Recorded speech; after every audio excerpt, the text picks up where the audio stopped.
we are at this point eh, for this pipe. Well, the next step that we want to do is we want to bring this one in here and let's create a new surface. So let's click OK. Let's go to scene plots. We want to hide outline 1 and surface 1. In order to do so, let's double click here. Let's double click on this one. And now we're gonna go to surface 2 and distinguish inputs.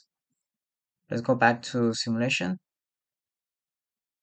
After that, let's go ahead and go to operations, new, surface, and let's extract the volume. Let's select the original one, which is sweep thin 1. Click OK. Now you should get a volume in here. Click on it. Instead of single, let's select all. What this is going to do is that it's going to select everything that we have in here, including the pipe. Once we go ahead and execute this here, we are going to get 2 items in here, okay? So right click, execute. Now we have these 2. Let's rename that as the fluid. In order to do so, you have to go and right click, rename, and you can just put it as fluid.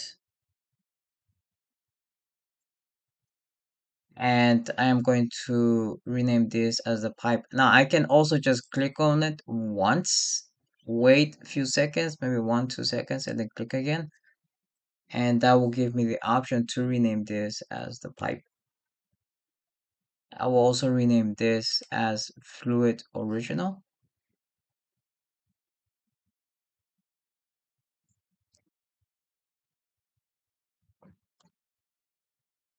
Okay. And that's pretty much it for this video. And I will post the next one. Okay. Next, essentially we're gonna go and assign parts to uh, the fluid, the pipe, and everything else. So as of right now, this is it.